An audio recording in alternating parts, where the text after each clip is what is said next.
पाकिस्तान के fast bowler Mohammad Ali का कहना है कि पढ़ा लिखा क्रिकेटर अनपढ़ क्रिकेटर से बेहतर है, क्योंकि इल्म वाला और जाहिल कभी बराबर नहीं हो सकते।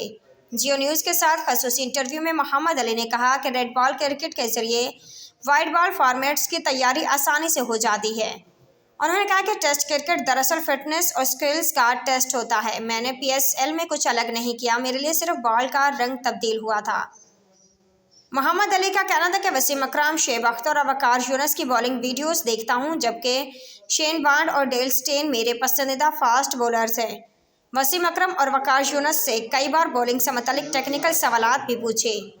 उन्होंने मजीद कहा कि मेरा काम डोमेस्टिक क्रिकेट में परफॉर्मेंस देना है, बेशक मौका मिले ना मिले। मेरे लिए डोमेस्टिक क्रिकेट की अहमियत टेस्ट मैच और PSL की जितनी ही है।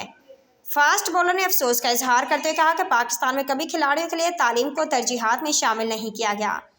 यूथ के लिए टैलेंट, मेहनत, जहानत और तालीम किसी भी फील्ड में कामयाब होने के लिए ज़रूरी है। मोहम्मद अली का कहना था, मेरा नौजवान खिलाड़ियों को पैगाम है कि क्रिकेट के साथ तालीम पर भी ज़रूर तवज्जो दें। पढ़े लिखे क्रिकेटर का एतमाद भी ज़्यादा होता है और वह चीज़ों को जल्दी सीख भी लेता है।